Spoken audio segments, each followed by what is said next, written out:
اعوذ باللہ من الشیطان الرجیم بسم اللہ الرحمن الرحیم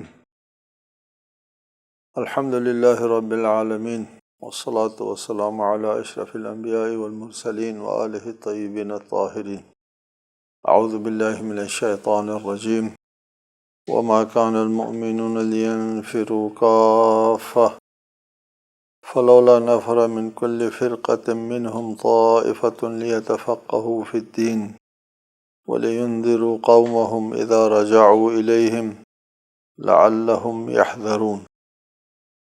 سورہ توبہ آیت 122۔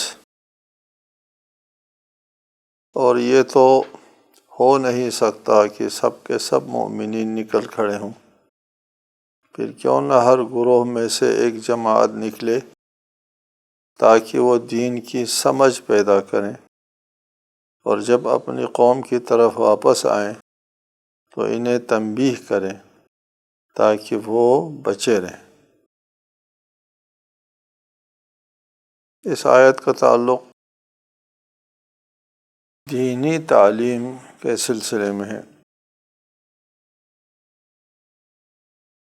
کہ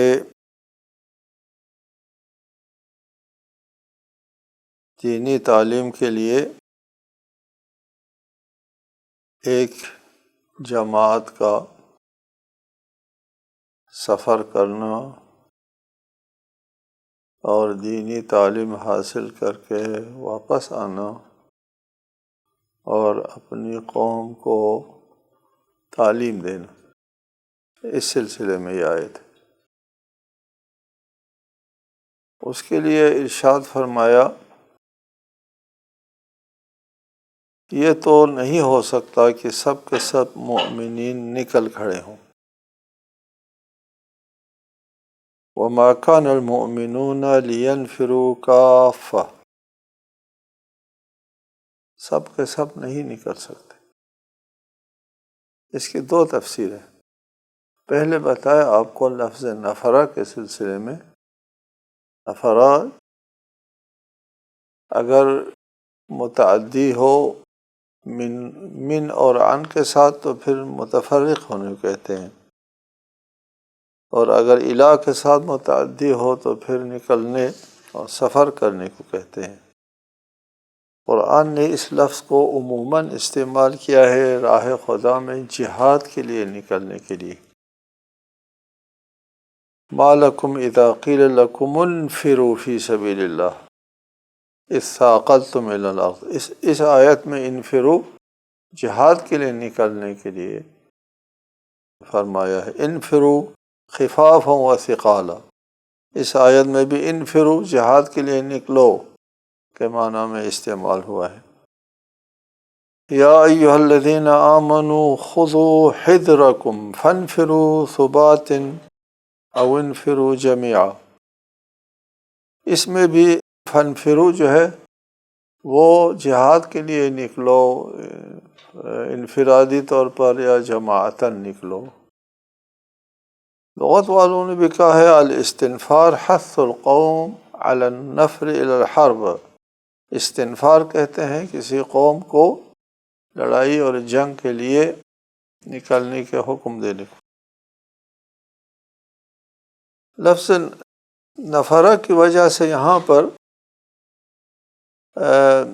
یہ اس آیت کی دو تفسیریں ہیں، کیونکہ آیت جو ہے اس کا تسلسل جہاد کے سلسلے میں ہے اور لفظ نفرہ بھی استعمال ہوا ہے، لہٰذا اس آیت کی ایک یہ تفسیر کی جاتی ہے وَمَا كَانَ الْمُؤْمِنُونَ لِيَنْفِرُوا كَافَّةً۔ یہ تو ہو نہیں سکتا کہ سب کے سب مومنین نکلے جہاد کے لیے، یہ ایک تفسیر ہے۔ لِيَنْفِرُوا نفرہ جہاد کے لیے نکلنا ہوتا ہے، یہ تو ہو نہیں سکتا کہ سب کے سب 100% مومن جو ہے وہ جہاد کے لیے نکلیں، وہ سب نہ نکلے بلکہ کچھ دینی تعلیم کے لیے نکلے۔ فلولا نفر من کل فرقۃ، ایک فرقہ جو ہے، ایک جماعت، ایک گروہ جو ہے وہ نکلے تعلیم کے لیے، اور باقی نکلے جہاد کے لیے۔ ایک تفسیر یہ ہے کہ تمام مومنین جہاد کے لیے نہیں نکل سکتے، لہٰذا کچھ لوگ تعلیم کے لیے نکلے۔ اس تفسیر کے مطابق جو لوگ تعلیم کے لیے نکلیں گے ان کے اوپر جہاد واجب نہیں ہے، یا وہ جہاد کے لیے نکلے یا تعلیم کے لیے نکلے۔ آیت کی اگر ہم یہ تفسیر کرتے ہیں وَمَا كَانَ الْمُؤْمِنُونَ لِيَنْفِرُوا كَافَّةً، سب کے سب نہیں نکل سکتے جہاد کے لیے، اگر ہم جہاد کے لیے نکلنا معنی کرتے ہیں تو معنی یہ ہو جائے گا کہ ایک جماعت تعلیم کے لیے نکلے، ان کے اوپر جہاد واجب نہیں ہے، یہی تعلیم کے لیے نکلنا جہاد۔ اس تفسیر کے مطابق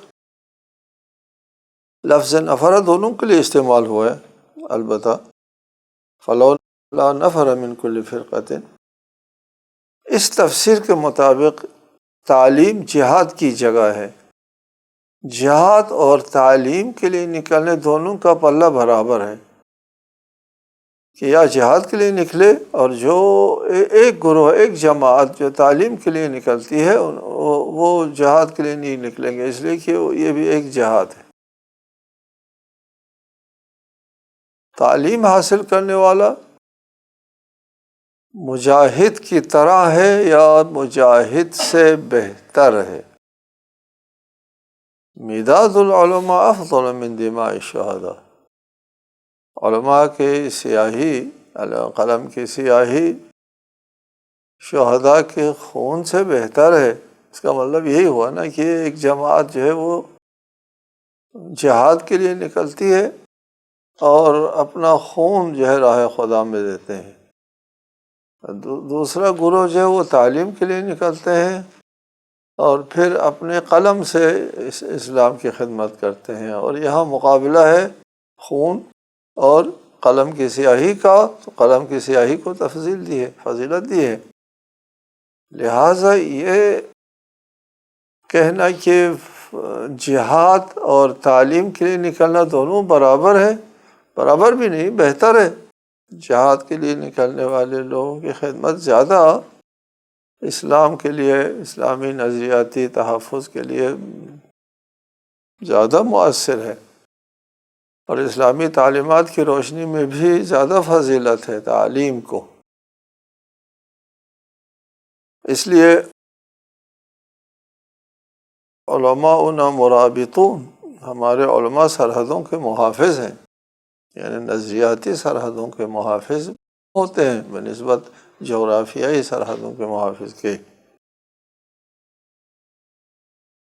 ایک تفسیر یہ ہے کہ سب کے سب جہاد کے لیے نکلنا تو ممکن نہیں ہے، لہٰذا ایک جماعت تعلیم کے لیے نکلے، ایک تفسیر۔ دوسری تفسیر یہ ہے کہ سب کے سب مومنین تعلیم کے لیے نکلنا ممکن نہیں ہے، ایک جماعت تعلیم کے لیے نکلے۔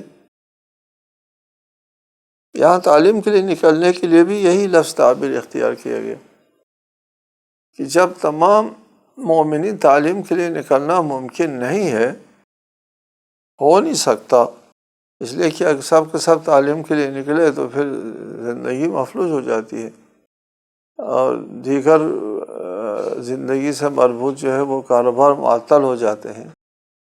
یہ 100% جو ہے وہ تمام مرد و زن جو ہے وہ گھر بار چھوڑ کر کے تعلیم کے لیے نکلے، تو ممکن نہیں۔ لہٰذا کیا ہوگا، ایک جماعت جائے، تعلیم حاصل کرے اور واپس آ کر کے ان لوگوں کو تعلیم دے۔ یہ دوسری تفسیر ہے۔ بہرحال مفسرین اپنے اپنے مذاق کے مطابق پہلی تفسیر کو کچھ لوگ ترجیح دیتے ہیں، کچھ لوگ کو دوسری تفسیر کو ترجیح دیتے ہیں۔ ہمارا نظریہ دوسری تفسیر ہے، دوسری تفسیر زیادہ موافق ہے، اس لیے کہ آیت جو ہے وہ تعلیم کے بارے میں ہے، اگرچہ سلسلہ جہاد کے بارے میں ہے۔ جہاد میں تعلیم کا ذکر کرنا درست ہے کہ جہاد کے ہم پلہ ہے یا بہتر ہے، بہتر جہاد ہے۔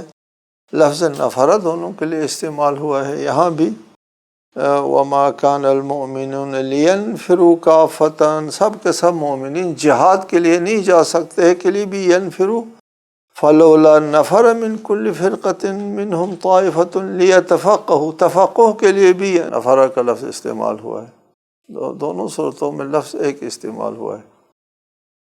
لہٰذا ہم دوسری تفسیر کو ترجیح دیتے ہیں، اور دوسری تفسیر کے مطابق تمام لوگوں کے اوپر تعلیم کے لیے نکلنا واجب نہیں ہے، بلکہ ایک جماعت اگر تعلیم کے لیے نکلے تو ضرورت، اسلامی معاشرے کی ضرورت پوری ہو جاتی ہے، اور یہ مطابق ہے ہمارے فقہی نظریے کے کہ دینی تعلیم حاصل کرنا یعنی اجتہاد حاصل کرنا، قرآن و سنت کا علم حاصل کرنا جو ہے، اگر ایک جماعت واجب سب پر ہے، لیکن اس کو ایک جماعت اگر انجام دے، اس کو ہم واجب کفائی کہتے ہیں۔ واجب کی دو قسمیں ہیں، ایک واجب عینی جو ہر شخص کو انجام دینا ہوتا ہے، کسی اور کے انجام دینے سے اس کی ذمہ داری ختم نہیں ہوتی، جس طرح نماز ہے، روزہ ہے، نماز اور روزہ حج کے لیے ہر شخص کو خود انجام دینا ہوتا ہے، کسی اور کے انجام دینے سے اس کی ذمہ داری ختم نہیں ہوتی، اس کو واجب عینی کہتے ہیں۔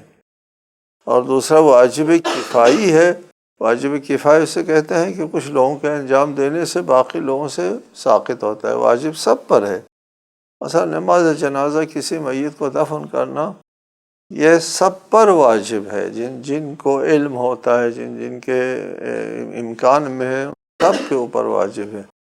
لیکن ایک صاحب نے نماز پڑھا دی اور چند لوگوں نے دفن کر دیا تو باقیوں سے ساقط ہو جاتا ہے، اس کو واجب کفائی کہتے ہیں۔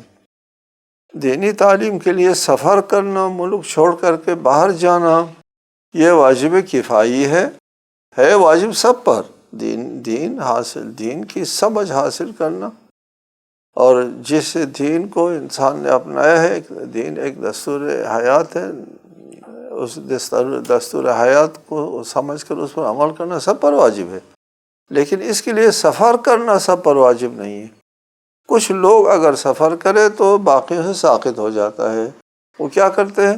کچھ لوگ سفر کر کے علم حاصل کر کے واپس آتے ہیں اور دوسرے لوگوں کو وہ تعلیم بیان کرتے ہیں، تو لوگوں کے لیے وہ علم جو ہے ان کے ذریعے حاصل ہو جاتا ہے گھر بیٹھے۔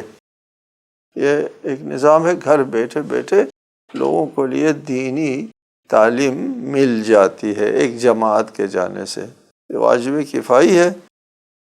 اور اس واجب کفائی ہونے کے اعتبار سے بھی دوسری تفسیر زیادہ قرین واقع ہے۔ اس میں ارشاد فرمایا کہ ایک فرقہ جائے اور تعلیم حاصل کر کے واپس آئے، لِيُنذِرُوا قَوْمَهُمْ، کہ وہ تفقہ حاصل کریں، لِيَتَفَقَّهُوا، کہ وہ سفر کرے کیا کرنے، لِيَتَفَقَّهُوا فِي الدِّينِ، دین کی سمجھ حاصل کریں۔ فقہ قرآنی اصطلاح میں مطلق کسی چیز کے سمجھنے کو کہتے ہیں، لعلہم یفقہون، قرآنی دیگر تعبیر شاید کہ یہ لوگ سمجھ جائیں۔ فقہ سمجھنے کو کہتے ہیں، دینی تعلیم کے سمجھنے کے لیے حکم ہے۔ اب بعد میں اصطلاح بن گیا حلال و حرام کے سمجھنے کو، حلال و حرام پر مشتمل جو علم ہے اس کو فقہ کہتے ہیں، اور حلال و حرام کے جاننے والے کو فقیہ کہتے ہیں، فقہاء اور فقیہ۔ یہ عصر ائمہ علیہ السلام میں یہ اصطلاح بن گئی، اور ائمہ علیہ السلام کی احادیث میں لفظ فقہ اور فقیہ جو ہے وہ استعمال ہو گیا، ائمہ کے روایات میں یہ لفظ موجود ہے۔ بعد میں یہ مسلمانوں کے درمیان میں یہ اصطلاح بن گئی فقہ اور فقیہ، قرآن میں مطلق سمجھنے کو، دینی علم حلال ہو، حرام ہو، عقائد ہو، اصول ہو، فروع ہو، سب کے سمجھنے کے لیے فقہ، دین کی سمجھ، سوجھ بوجھ حاصل کرنے کے لیے۔ وَلِيُنذِرُوا قَوْمَهُمْ، کہ وہ جائیں جا کر سفر کر کے وہ دین کی سوجھ بوجھ حاصل کرے. اب یہ حلال حرام جانتا ہے، عقائد و نظریات جانتا ہے، اخلاقیات و معاملات سب جانتا ہے، اور جاننے والا واپس آتا ہے اور اپنی قوم کو وہ احکام بیان کرتا ہے. وَلِيُنذِرُوا انذار، کہ لوگوں کو تنبیہ کریں، لوگوں کی تنبیہ کریں. الانذار تنبیہ کرنے کو کہتے ہیں. لوگوں کی تنبیہ کریں، لوگوں کو آگاہ کریں، وہ آگاہی جو خوف کے ساتھ ہو. ہاں جی، تنبیہ کہتے ہیں نا کسی کو آگاہ کرنا. وَلَا يَكُونَ إِلَّا فِي التَّخْوِيفِ، وہ آگاہی جس میں تخویف بھی ہو کہ اس کے اوپر عمل نہ کرنے کا نتیجہ خوفناک ہوتا ہے. اس قسم کے تنبیہ کو ہم بھی تنبیہ انہی معنوں میں کہتے ہیں. اس کی تنبیہ کرو، یعنی اس سے کہو یہ کام نہ کرو تو پھر نتیجہ اچھا نہیں ہوگا. لفظ انذار بھی اسی معنوں میں استعمال ہوتا ہے. یہ لوگ واپس آتے ہیں اور اپنی قوم کی تنبیہ کرتے ہیں کہ اس پر عمل کرو، واجب ہے، نہیں تو اچھا نہیں ہوگا. اس کو چھوڑ دو، حرام ہے، نہ چھوڑا تو اچھا نہیں ہوگا. اس کو تنبیہ کہتے ہیں. یہاں پر ایک مسئلہ ہے کہ دینی تعلیم حاصل کر کے لیتفقہوا فی الدین، دین کی سمجھ حاصل کرنا، اس کے لیے ایک جماعت کے لیے جانا واجب ہے. دینی تعلیم کو اس وقت ہمارے زمانے میں ایک خاص معنوں میں ہم استعمال کرنے لگ گئے ہیں. دین تعلیم کو تقسیم کر دیا استعمار نے. استعمار کے آنے سے پہلے جب تعلیمی نظام ہمارے ہاتھ میں تھا، ہمارے سے مراد مسلمانوں کے ہاتھ میں تھا، مسلمانوں سے مراد مسلمانوں کے علماء کے ہاتھ میں تھا. تعلیم کا نظام مسلمانوں کے علماء کے ہاتھ میں تھا. اس وقت اس علم کی کوئی تقسیم بندی نہیں تھی، مطلق علم پڑھایا جاتا تھا ہماری درسگاہوں میں. ہماری درسگاہوں میں اس زمانے میں مغرب نے جو کچھ دیا، منطق مغرب نے دیا، ارسطو یونان کا رہنے والا مغرب نے دیا. بطلیموس نے افلاک کے بارے میں ایک غلط شلط نظریات دے دیا، فلکیات، بطلیموسی فلکیات. وہ ہماری درسگاہوں میں کل تک پڑھاتے تھے، شاید بعض جگہوں پر ابھی بھی پڑھاتے ہوں. بطلیموسی فلکیات مغرب نے دیا، ایک فرسودہ اور ایک موہوم چیز، وہ ہم پڑھتے تھے. منطق دی، ابھی تک ہم منطق پڑھتے ہیں. اور اسی طرح جو بھی علوم آیا اس زمانے میں، جب تعلیم کا نظام ہمارے ہاتھ میں تھا، ہم نے تفریق نہیں کی مغرب والوں کی ہے، اگرچہ اختلاف بھی تھا. کبھی من تمنطق فقد تزندق کا ایک موقف بھی تھا. جو منطق پڑھتا ہے وہ زندیق ہو جاتا ہے، وہ شاذ و نادر نظریہ واقع. ورنہ تمام درسگاہوں میں یہ علوم پڑھائے جاتے تھے، کوئی تقسیم نہیں تھی. جب تعلیمی نظام ہم سے چھن گیا، ہم سے مراد مسلمانوں سے، اور مسلمانوں سے مراد وہ مسلمان کے علماء کے ہاتھ سے چھن گیا. تعلیمی نظام چھن گیا ہمارے ہاتھ سے، اور مسلمان علماء کو دیوار کے ساتھ لگا دیا، اور اسلامی تعلیم کو درسگاہوں سے نکال باہر کر دیا. پھر کیا ہوا؟ ان علماء نے دیوار کے ساتھ لگ کر دینی تعلیم کو سنبھالا، جو درگاہوں سے نکالا گیا تھا. اپنے دینی تعلیم کو وہ بھی دیوار کے ساتھ لگ کر، بیچارگی کی حالت میں، درختوں کے سائے میں بیٹھ کے، زمین پہ بیٹھ کر، چھت بھی نہیں ملتی تھی، اپنے اس تعلیم کو سنبھالا. اور آج تک ہم یہی کر رہے ہیں. دینی تعلیم اور دنیاوی تعلیم تقسیم، استعمال نہیں کیا یہ کام. مسلمانوں کے ہاتھ سے نظام تعلیم چھن جانے کے بعد یہ صورت ہو گئی کہ اس دینی تعلیم کو تعلیمی درسگاہوں سے نکالا اور نکالنے کے بعد علماء نے اس کو سنبھالا، وہ بھی دیوار کے ساتھ لگ کر بے چارگی کے عالم میں اس تعلیم کو سنبھالا۔ آج زیادتی دیکھو اس معاشرے کی،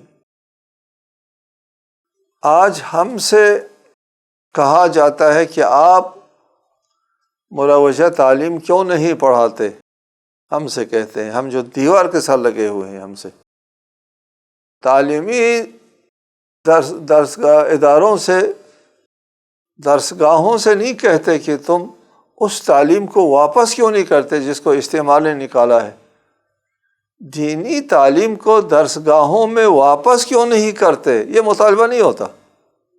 یہ جس تعلیم کو استعمال نے دینی تعلیم کو نکالا ہے درسگاہوں سے، اس کو واپس کیوں نہیں کرتے، یہ مطالبہ نہیں ہوتا، بلکہ یہ جو دیوار کے ساتھ لگے ہوئے ہیں، جنہوں نے علم دین کو سنبھال کے رکھا ہے، ان سے کہا جاتا ہے کہ تم بھی ان درسگاہوں کی طرح کیوں نہیں پڑھاتے۔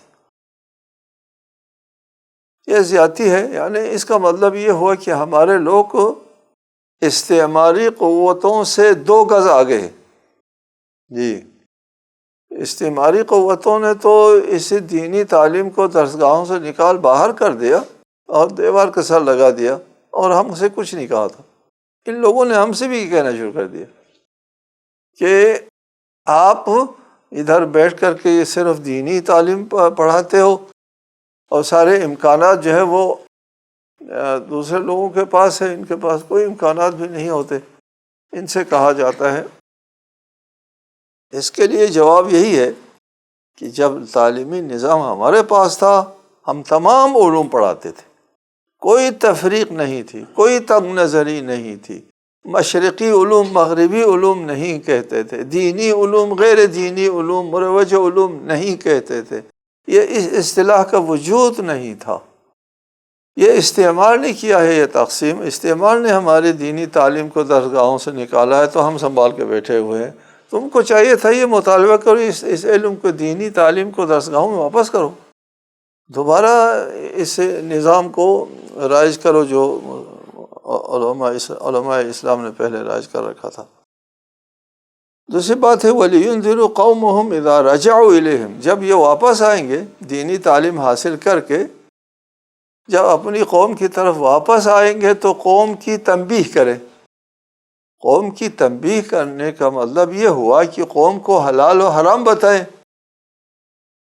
قوم کو حلال و حرام بتائیں، لعلہم یحذرون، شاید کہ یہ تنبیہ حاصل کرے۔ اس کا مطلب یہ ہوا جب یہ تعلیم حاصل کر کے درسگاہوں سے واپس آئیں گے اپنے علاقے میں، تو وہ جو احکام بیان کریں گے، وہ احکام جو ہے اس کے اوپر عمل کرنا باقی سننے والوں کے اوپر واجب ہے، یہی ہوا نا۔ اور اگر ان کا کہنے کو ماننا واجب نہیں ہے تو ان کا جانا فضول، واپس آنا فضول، اور تنبیہ کرنا بھی فضول، لیکن لعلہم یحذرون کا وجود نہیں ہے، لہذا لینذروا لیتفقہوا، سب اپنی ذات کے لیے ہوا، قوم کے لیے نہیں ہوا، واجب کفائی نہ ہوا، واجب عینی کے مطابق اپنے ذات کے لیے سوجھ بوجھ حاصل کی اور خود عمل کرے، دوسروں کو نہ بتائیں، چونکہ دوسروں کے اوپر واجب نہیں ہے تمہاری بات ماننا۔ اس طرح آیت کا مفہوم جو ہے وہ ختم ہو جاتا ہے، آیت کا مصداق ختم ہو جاتا ہے۔ لہٰذا ضروری ہے کہ یہ لوگ جو بتائیں گے وہ دوسروں کے اوپر حجت ہے، دوسروں کے اوپر واجب ہے اس کے اوپر عمل کرنا، بشرطہا و شروطہا، وہ اپنی جگہ ہے کہ یہ جو سفر کر کے تعلیم حاصل کی ہے جس نے اور پھر واپس آیا ہے، اس کا مبلغ علمی کیا ہے، اس کی دیانت اور امانت داری کیا ہے، اس کی عدالت وغیرہ کیا ہے، وہ اپنی جگہ، وہ شرائط ہیں، لیکن اس نظام کے تحت، جس نظام کو قرآن کی اس آیت نے متعارف کرایا ہے، اس نظام کے تحت جو لوگ دین کی سمجھ حاصل کرتے ہیں، وہ جو بات بتائیں گے ان کے اوپر عمل کرنا دوسروں کے اوپر واجب ہے۔ رسالت مآب کے زمانے میں بھی یہی کام ہوتا تھا کہ اصحاب رسالت مآب سے احکام سمجھتے تھے سنتے تھے اور پھر اس کے بعد اپنے علاقے میں واپس جاتے تھے اور اپنے قوم کو وہ بیان کرتے تھے۔ ہمارے ائمہ علیہ السلام کے زمانے میں بھی یہی ہوا، مدینہ آتے تھے، مسجد نبوی میں امام جعفر صادق کے درس میں بیٹھتے تھے اور پھر واپس جاتے تھے۔ خود ائمہ علیہ السلام کہتے تھے مسجد نبوی میں بیٹھو اور لوگوں کو فتویٰ دے دو، امام معصوم بیٹھے ہیں اور اس کے موجودگی میں شاگردوں سے کہتے تھے فتویٰ دے دو۔ مختلف علاقوں سے لوگ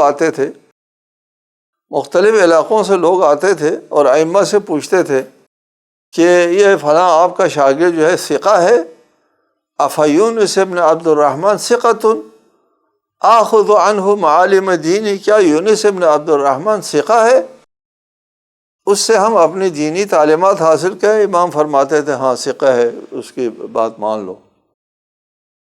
یعنی کسی کا علمی مرکز میں جا کر کے تعلیم حاصل کرنا، دین کی سمجھ حاصل کرنے کے بعد وہ جو بات بتائے گا، بیان کرے گا، اس کے اوپر عمل کرنا واجب ہو جاتا ہے اس آیت کی روح سے۔ اگر عمل کرنا واجب نہ ہوا، اس آیت کا مفہوم مصداق ختم ہو جاتا ہے۔ اگر اس کا وہ جو بتائے گا، عصر رسالت میں بھی یہی ہوتا تھا، اصحاب بتاتے تھے، البتہ اس وقت اصحاب کے لیے رسالت مآب کے فرامین کا سمجھنا اور اس کو بیان کرنا آسان تھا، البتہ ہر کوئی سمجھ نہیں سکتا تھا، علمی صلاحیت اس وقت بھی درکار تھی، اصحاب کے لیے بھی فکری علمی صلاحیت درکار تھی، ورنہ کچھ لوگ مسجد سے باہر نکل کے کہتے ہیں ماذا قال آنفا، حضور کیا کہہ رہے تھے ابھی، جی ان کو سمجھ میں نہیں آتا تھا۔ کچھ سمجھدار کا ہونا ضروری تھا اس وقت، یہی اجتہاد تھا اس زمانے میں، سادہ سا اجتہاد تھا، لیکن سمجھدار لوگ جو ہے اس اجتہاد کے اوپر فائز ہوتے تھے، حضور سے احکام سمجھ کر بیان کرنے کی صلاحیت رکھتے تھے۔ اور عصر ائمہ میں بھی اسی طرح صلاحیت رکھنے والے لوگ ائمہ سے احکام سمجھتے تھے اور بیان کرتے تھے۔ ہمارے زمانے میں بھی یہی لوگ جو ہے وہ احکام کو سمجھتے ہیں اور ہمارے لیے بیان کرتے ہیں، اس کو ہم تقلید کہتے ہیں، یعنی معصوم کے فرمان کو سمجھنے والا سمجھ کر ہم کو بتاتا ہے، ہم ان کے بات کو مانتے ہیں۔ اس آیت کے تحت لعلہم یحذرون کے تحت ہم اس مجتہد کی باتوں کو قبول کرتے ہیں، لعلہم یحذرون کے تحت۔ لہٰذا اس آیت سے علماء نے استدلال بھی کیا ہے وجوب تقلید پر، اور اس سے واضح طور پر تقلید کا مسئلہ جو ہے اس آیت سے واضح ہو جاتا ہے۔ السلام علیکم ورحمۃ اللہ وبرکاتہ۔